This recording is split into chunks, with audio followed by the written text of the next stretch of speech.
Welcome back to the Mindful of You podcast. This is episode 42, Being Early Return Missionaries with my husband. Hello.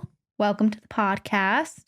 Thanks for having me on. Yeah, I think you've been on once before. We talked about dating, I think. And I don't know if we touched at all about the stories from our missions, but that's kind of what we're going to talk about today. So, for those of you who are unfamiliar with missions, I think most of you are, but for our church, the Church of Jesus Christ of Latter-day Saints, many young people choose to serve missions, go to foreign countries or a different state for a year and a half to 2 years.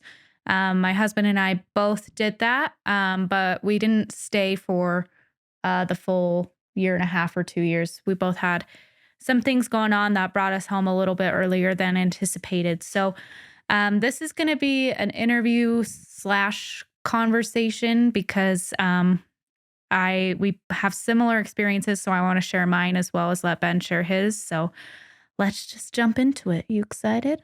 Yeah, always excited. Cool. All right. First question is, and I'll let you kick it off.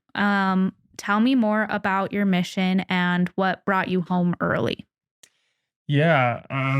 So we served in the same mission. We served in the Paraguay Asunción North mission. I left on December 7th, December 11th of 2018, and then returned home mid-March, I believe, of 2019. It was a really good experience, to be completely honest. I was really excited. My family is pretty associated with Spanish culture. Both my parents served in South America. My sister served Spanish speaking here in the States. And we've always just been fond of Latin culture and the carefree lifestyle of Latin culture a little bit. And just, I've always just felt drawn to the Spanish language in a way. I took a few classes in high school, but yeah, no. Ultimately, what ended up bringing me home was a mixture of mental health, anxiety, and a small part of self-harm that obviously was led on by that mental health and anxiety. So there's a lot of elements that brought it together. But yeah, that's eventually what led me home. I was in the mission field for about 12 and a half weeks, I think. So just about 2 transfers, a little bit more than that. And then I obviously had the MTC on top of that. So another 6 weeks on top. So it was about 18 weeks, something like that. Cool. Thank you for sharing that.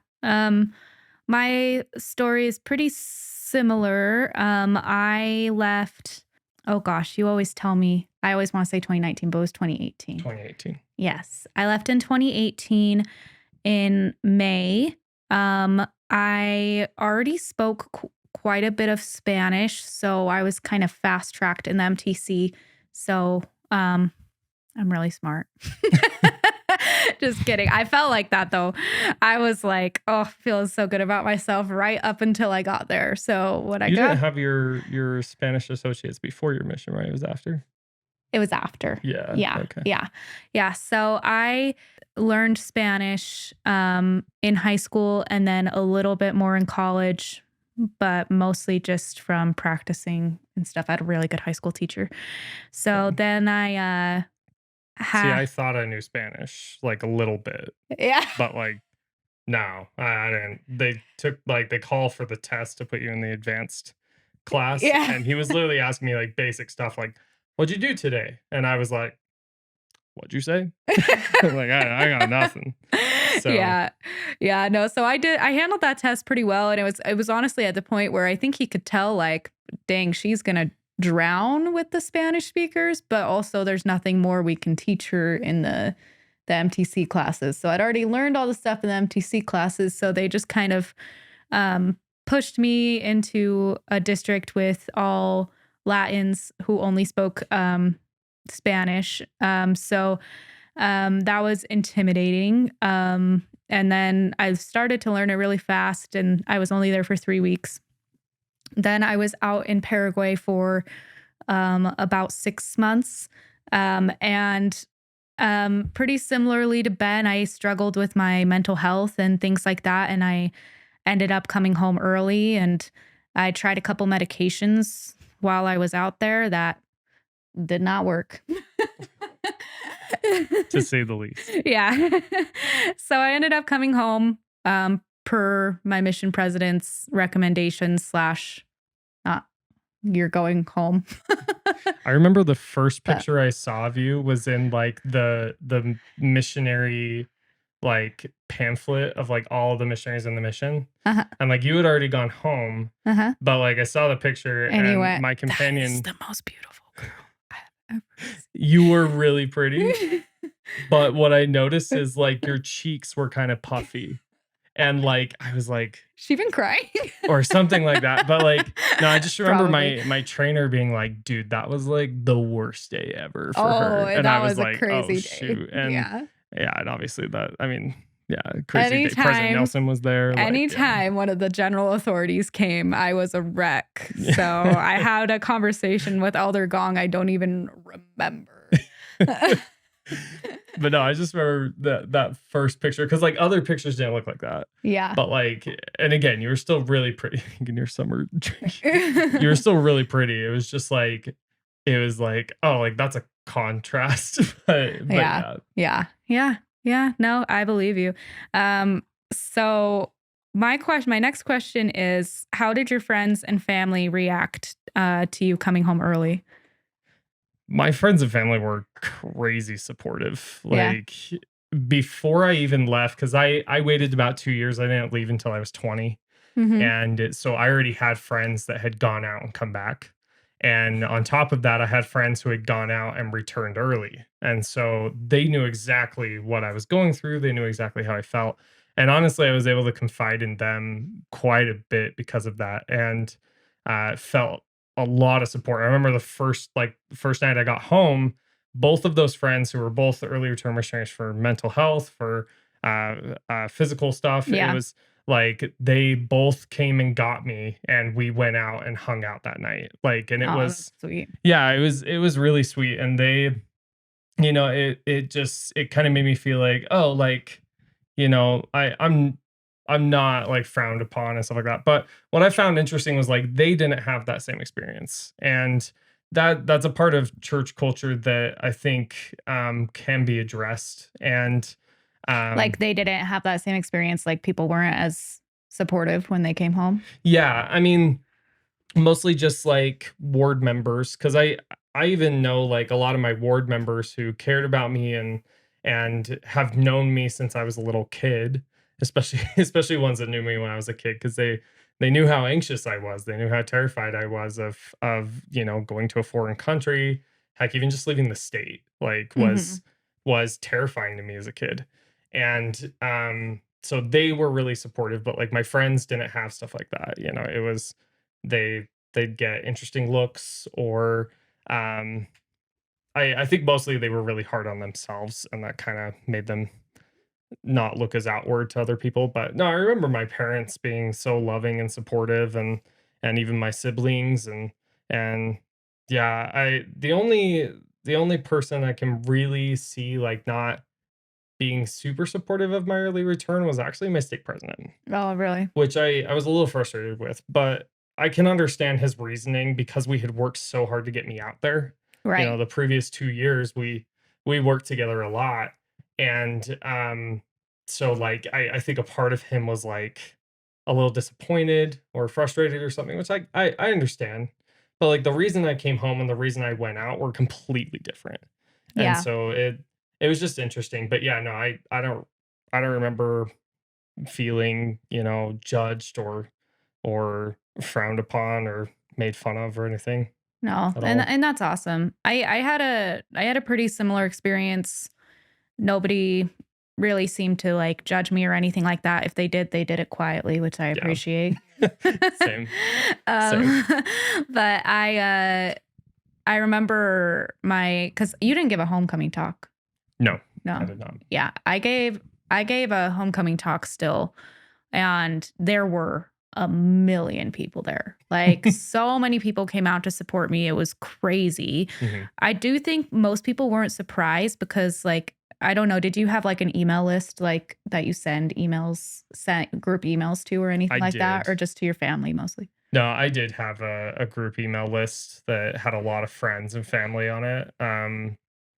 But yeah, I'd mostly just report home. I never really talked about I wasn't very open about my mental health. I was extremely positive in those emails. Yeah, and I was not. I don't know what I thought gave me the right to be so vocal about my struggles. Like, I'd probably cringe reading back on some of it. Like, I'm glad I'd rather err on the side of being too open than like keeping it all Yeah. inside. But Yeah. I probably could have kept a couple of things to at least just like my parents.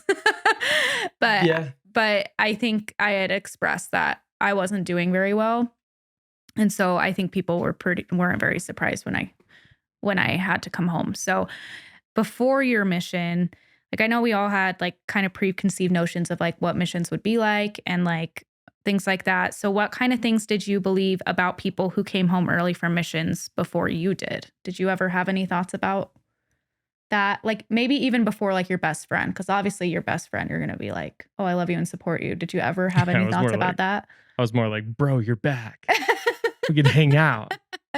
Let's do something. Yeah, If there was, it wasn't negative. If really. anything, like I think maybe when I was younger, there was probably more of a stigma around it, like a negative stigma. And so like I don't remember knowing anybody that came home early though, or like even friends and family members and stuff. Yeah, no, I don't remember anything being negative about it if there was anybody that came home, but I really don't know if I knew anybody that came home early before like my friends. Yeah. Yeah.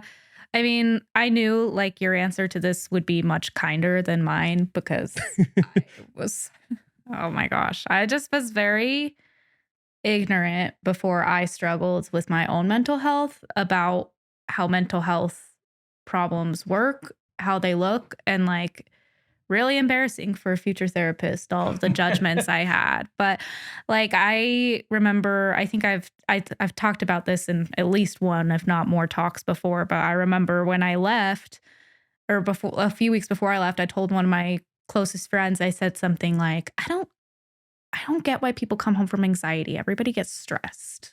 Karma. Oof. I think God heard that and was like, oh, so she's not very compassionate. He was like, this is an opportunity. To teach someone. Yeah. Cause like I always like thought I was so cocky and I can still be really cocky. Like, you know me, I always think I'm right. Like I just that Sure. you're like, I Oh yeah. can neither confirm nor deny. Yeah. But like I had decided like my Spanish was really good, which was true. Like it was a little more advanced than a lot of people before they leave. And then I was like, um, also like set on being like a trainer and a sister training leader. Like I just, everything I did, I wanted to be really, really good at it. Yeah. That's such the opposite from how I was. Like I can't even I can't even explain. I think the fact that I was even getting the courage and the ability to go in the first place was enough for me. Like everything else that followed, I I cared a lot about learning the language, but I wasn't like, "Oh, I wanna be the best at it." Yeah. It was like, I wanna be able to speak it, like, and I wanted to be able to communicate, and, um but yeah, I don't remember ever being like, "Oh yeah, I'm gonna be an AP and I'm gonna be a district leader." I was a district Yeah. leader Because in the you're a good MTC. person. You're a good person too. I'm just saying I think I don't know. And maybe that's the contrast of age, right? Like cuz I went You're out. only a year older than me when you went out. Yeah, but you went was I only a year? Yeah, I was 19, you were 20. That's it. Yeah. But I mean like thanks. whatevs. I don't know. But I think like yeah, I don't know. I don't think it's a bad thing to be like, yeah, I'm gonna be the best at it. Because I Oh, know I like in do. reality you were probably like, I'm gonna do my best, right? Like No, I don't think so. Never mind, I guess. I really appreciate you trying to help me look better. And I always emphasize on this podcast, like, you don't have to hate the past versions of yourself. And I don't hate her. Like, I really feel like I was coming from a spot that was like, I did want to do good and I wanted to be the best because I thought that was like how God would be proud of me, which just sounds sad, like, because he's proud of everybody. And so I was like, I just didn't know. So Mhm.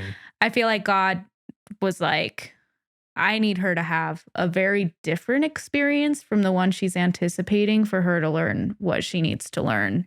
And so I'm really grateful for the experience that I had, but that's a pretty good segue. Next question is, what did you think of yourself when you came home early? The biggest thing I really felt was like I had never taken my emotions seriously until then, or like even be able to communicate them. I feel like I was so kind of in this world of shoving those down and just being like um it's fine, and so I think I came home with a better understanding of mental health, of taking care of yourself and being patient with yourself.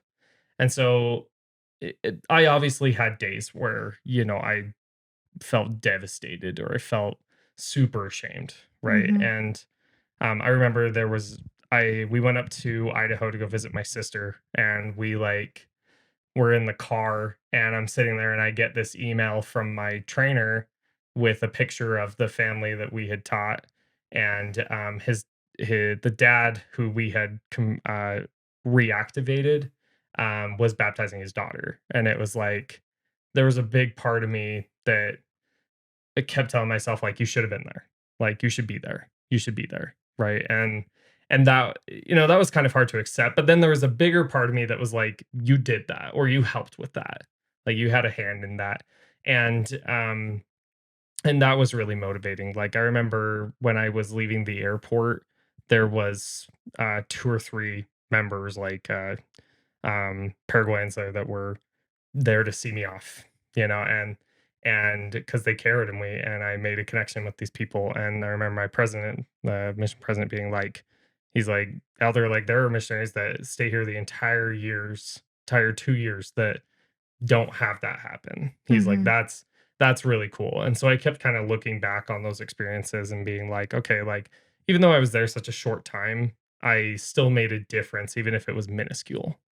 Mm-hmm. And I think that's really how I felt.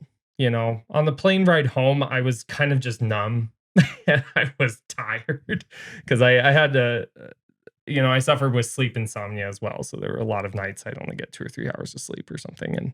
And so like I was extremely exhausted. And then also, 16 hours of flying and then like a Yeah. 6 hour layover in Sao A lot Paulo. of time to think. A lot of time to think. Because you don't have a phone either. You don't have a Yeah. phone. You don't really, I mean, can watch movies on the plane. Mhm. But yeah, there was like no entertainment in the airport. Yeah. No. And I had a camera with me. And there's a video of me walking around the airport just being like, "Yeah, this is great. I'm going home. Sucks." Like, basically how I was feeling. 'Cause the so I think another thing that kind of motivated the negative feelings that I was having when I came home was I was just starting to get the language. I was just starting to feel comfortable the last few days I was there. Mm-hmm. And at that point, it was decided because, like, if I was just struggling with anxiety and depression and it was just a mental health aspect, like, there were things that we were starting to kind of implement, which was like, let's get you talking to a therapist. Let's consider medication type of things. But the thing that really, before we could actually start working with any of that type of stuff, I started doing self harm. Mm-hmm. And the church doesn't mess with that at all. Like, and so like as As they soon as they shouldn't. find out, yeah, like as soon as they find out something like that's happened, you're home. Like, Yeah. and there's no working it through or stuff like that. Like, you're like, and it's not like, oh, we're sending you home because that's bad. It's more we need to get you the help you need. Yeah. And it's not going to be where you're at. Mhm. And so that, at that point it was decided for me. And so again, the last few days that I was a missionary was probably the hardest, because again, I was starting to get all these feelings of, I know the language, I can talk, But you knew you I were can going care, home. but I knew I was going home. Yeah. Yeah. And so it just made it 10 times worse. And so that was probably the biggest negativity about it, but I don't remember feeling like, oh, I'm a horrible person for having mental health. Like, it was Mhm. more just like, this is something that, is real, and now I'm actually experiencing it. So let's work through it. And then maybe feelings of like, other people have it worse. Like, I had it really light compared to a lot of people that struggle with anxiety and mental health. Like, I definitely have anxiety and stuff like that, but I've been able, like, I naturally have a way of working through things that a lot of people don't have. Yeah. And so, like, yeah, compared to a lot of people, I kind of felt like not as And a big serious support in a way. system. Yeah. Yeah. Well, thanks for sharing that. I think I don't feel like I felt or thought horrible things about myself either. I do remember just thinking and feeling like none of it was what I expected. I was also very unwell. Like, it wasn't just like it wasn't just stressed past Mallory. That is a terrible thing to say. Like, I was very unwell, and like so I think I was more focused on like, how am I gonna feel less terrible? Mhm. Like, I really hope this helps. And being home did help, but there was still like, and still continues to be, a long journey after that. So, Yeah. um, what would you tell someone who can't or isn't sure they can go on a mission? Um, I feel like I would say different things for each person. That is true. It would depend on the context. Yeah. Yeah, so I think if it's can't, um, I'd probably understand, like, what's the reason, Is it addiction? Is it, a repentance thing? Is it money? Is it health? Is it weight? Mhm. Things like that. I think in that type of situation, I'd probably just say, the Lord wants missionaries. He wants people out there to spread the gospel. Um, and then I would kind of give a reassurance of, if you really really want to go, then whatever is holding you back um is a mere obstacle. Mhm. Like, and to just kind of work on it. And I say that lightly, because obviously if there's, you need to get brain surgery type of things like that, that's not something you can be Right. like, That's where you're oh like, yeah, I please can put work this into an appropriate context. Yeah. yeah, but if it's like addiction or something like, pornography or alcohol, drugs, something like that, like, those are things that if you truly want to serve a mission, if you really want to get out there and serve God, then that desire, ultimately, if you're working hard enough, if you're putting in the effort and trying, then ultimately that desire should overcome that thing Mhm. holding you back. I think for those that aren't sure about serving a mission and are just trying to decide, um, I think first thing to say is like there's absolutely no pressure. I know it comes from a lot of people.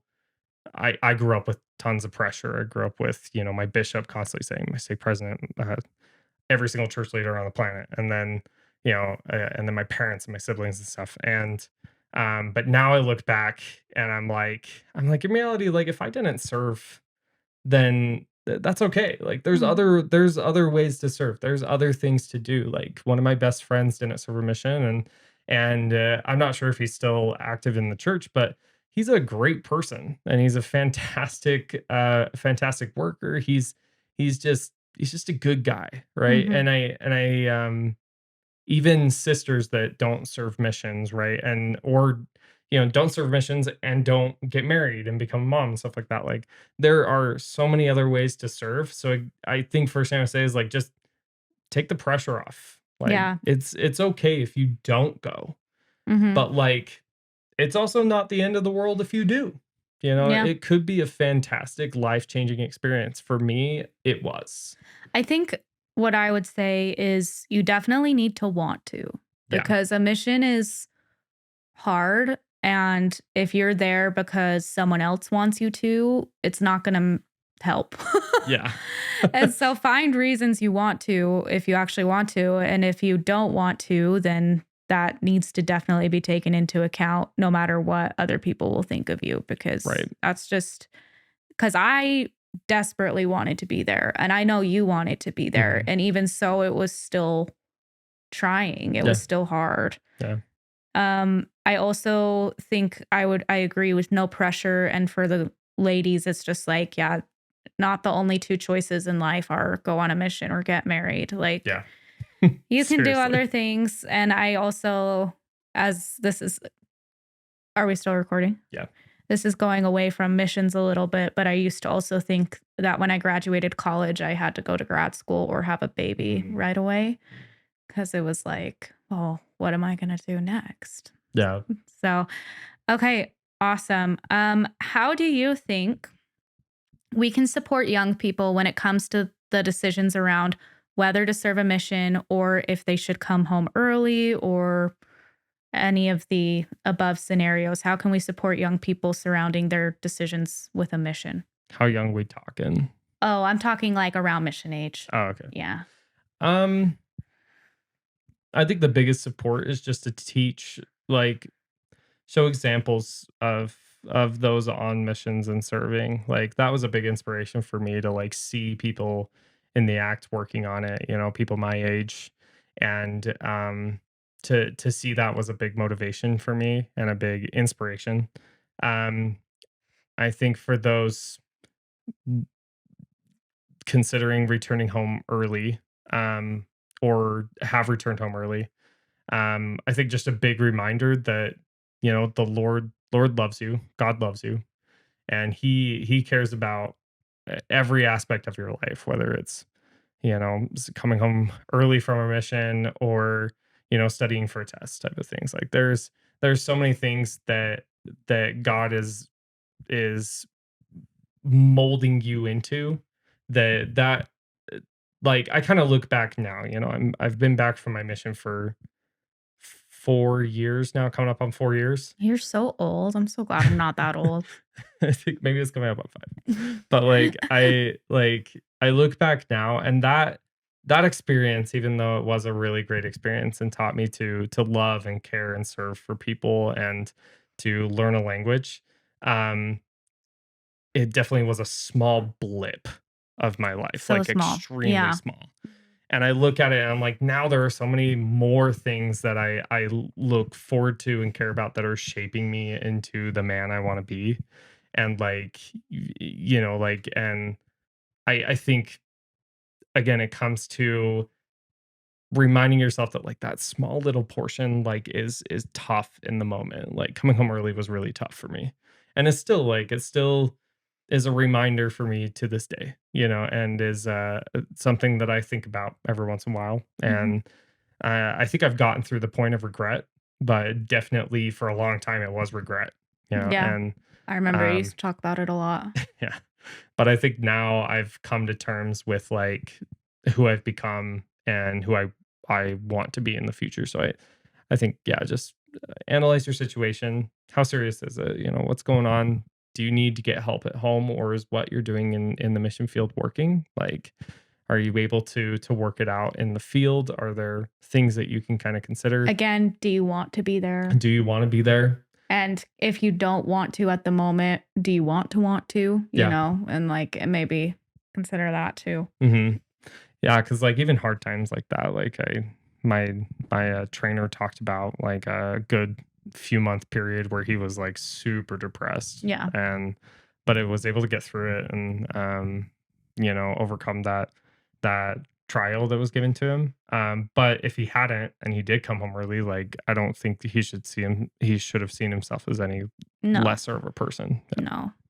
So, yeah, what I think about, because I accidentally kind of combined two questions, but because I also have on here, what would you tell somebody who came home early? And I also was thinking like I don't remember if the mission president told me this or who or what, but I just remember knowing or thinking that m- being a disciple of Christ is a lifetime endeavor. It's not like a 2-year or 18-month endeavor. Mhm. And I decided like, you know what? Like I have a strong testimony. I want to devote my life to Christ. Just because it's not working here doesn't mean it can't work at home. And I also felt like even now, like we just moved into this new place and whatever. And I'm like, there are people here who need me. Like I know that there's people here that I'm going to be able to serve and love, and God can provide that anywhere, not just in whatever place you were called on your mission. There's literally so many opportunities to give and to serve and to love. Absolutely. Awesome. I think you kind of already answered the last question. So I think we can call it good. Bueno. Do you have anything else you wanted to add or share? Do you think we covered it?